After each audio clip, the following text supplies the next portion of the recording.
नगर पंचायत का गठन हुआ और सम्मानित जनता ने हम लोगों के ऊपर नगर पंचायत अध्यक्ष की जिम्मेदारी दी। अध्यक्ष जी ने मेरे ऊपर जिम्मेदारी दी। तो उसके बाद अभी पत्रकार साथियों से कार्यालय में या कहीं भी अच्छी तरीके से बैठ मुलाकात नहीं हो पाई थी। तो सबसे पहले मेन उद्देश्य था कि आप लोगों के साथ बैठ करके आप लोगों को धन्यवाद ज्ञापित किया जाए और आप लोगों से निवेदन किया जाए कि नगर पंचायत पर भी हमारे आप लोग अपना ध्यान आकर्षित करें।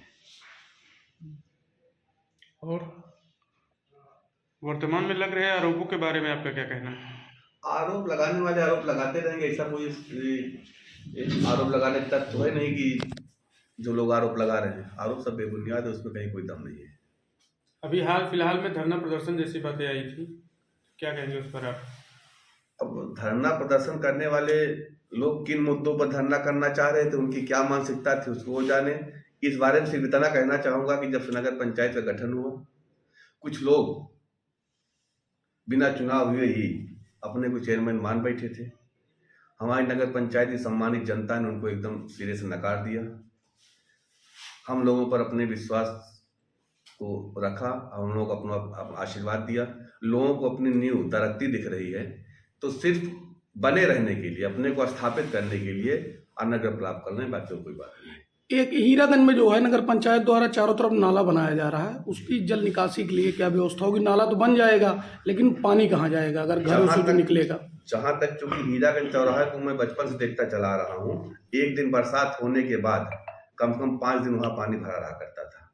तो मेरी जो योजना है, क्योंकि नगर पंचायत में भी इतना तगड़ा धन नहीं आ रहा है कि इकट्ठा बन जाए, मेरी जो योजना है हीरागंज चौराहे पर चारों तरफ नालों को बना करके उधर बकुलाही नदी तक ले जाने की योजना है कि जल निकासी जो है पूरा बकुलाही नदी में ले जाकर नाले को स्थापित बना दिया जाए, ताकि पूरा जल जो चौराहे का है बकुलाही नदी में गिर आगे। दूसरा है कि यहाँ सफाई कर्मियों की नियुक्ति है, कई वार्डों में सफाई नहीं होती, तो उसका बोर्ड लगाने की जो है चर्चा है।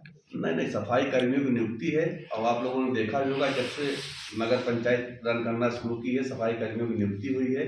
शुरुआत में 3 महीने तक हम लोगों ने एक एक वार्ड को चुना, एक एक वार्ड में पूरे सफाई कर्मी एक साथ जाया करते थे और अपने दोनों शिफ्ट में पूरा काम करते थे। काफी हद तक सफाई हुई भी। उसके बाद 2-2 सफाई कर्मियों की वार्ड वाइज नियुक्ति की, मतलब वार्ड वाइज उनकी ड्यूटी लगाई गई।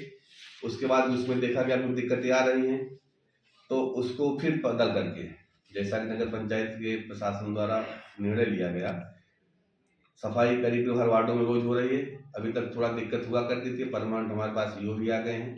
वो भी अब जो सिस्टम इसका जैसे होता होगा उस हिसाब से अपने को व्यवस्थित करके नगर पंचायत किस तरीके से अच्छी तरीके से चल सकती है, वो पूरा उसका क्रियान्वयन करने की पूरी कोशिश। आरोप लगता है कि आप सरकारी कर्मचारी हैं और पूरी व्यवस्था आप ही देखते हैं, ऐसा लोग? नहीं, सरकारी कर्मचारी होना, व्यवस्था देखना, दोनों में अंतर होता है।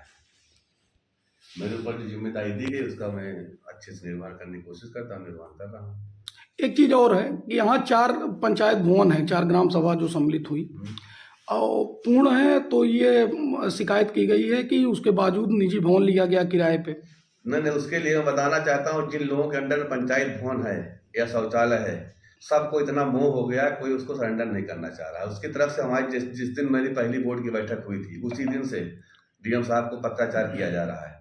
जब कोई नहीं दे रहा तो बैठ नीचे तो बैठ के एक पंचायत चलाई नहीं जाएगी।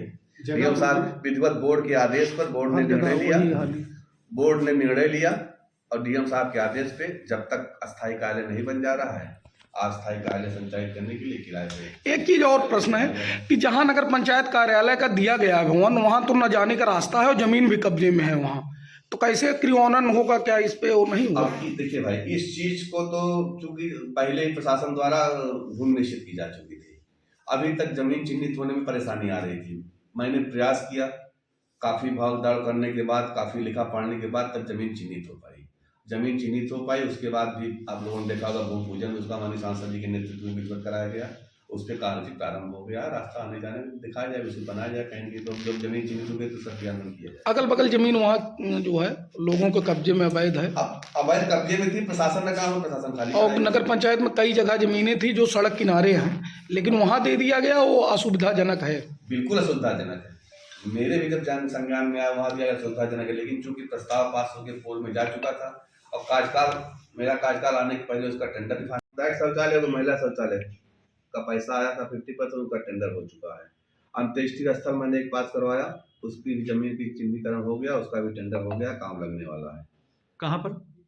ये ऐठा के पास ऑलरेडी मतलब पहले से ही जमीन चिन्हित थी उसकी। कूड़ा घर का भी काम प्रगति पर है, बहुत जल्दी पूर्ण होने वाला है। 373 लाभार्थियों के लिए आवास आया हुआ है, जिसमें कि प्रथम किस्त 255 लोगों की आ चुकी है, दूसरी किस्त 55 लोगों की आ चुकी है। कुछ लोगों की पहली किस्त आनी बाकी, उस पर भी कार्रवाई चल रही है। प्रधानमंत्री स्वनिधि लोन लाभार्थी हमारे यहाँ अभी तक 159 लोगों को लाभ इसका मिल चुका है। जब हमने नगर पंचायत का गठन होने के बाद देखा तो पूरे नगर पंचायत क्षेत्र में सबसे बड़ी समस्या पानी की थी। जितने इंडिया मार्क का हैंडपम्प लगे हुए थे उसमें से करीब 90% हैंडपम्पों की स्थिति खराब थी। अभी तक हमारे पास जो सूची 114 हैंडपम्पों की मरम्मत कराई गई है, 2 इंडिया मार्क का हैंडपम्प का रिवोर कराया गया है। 96 डस्टबिन हम लोगों ने अभी तक खरीदी, जिसको की जगह जगह लगाया गया है। हाइड्रोलिक मशीन एक मंगाई गई जिससे कि बिजली लाइटों को जोड़ने काम किया जा रहा है। सबसे मुख्य समस्या इस समय थी कि पशुओं की समस्या, तो अपने नगर पंचायत के अंतर्गत पशुओं को पकड़ करके इकट्ठा करके कहीं दूसरी गौशालाओं में स्थापित करने के लिए हम लोगों ने एक कैटल कल्चर मशीन गाड़ी मंगाई, जिसपे कि पशुओं को लाद करके दूसरे गौशालाओं में भेजे जाने काम किया जा रहा है।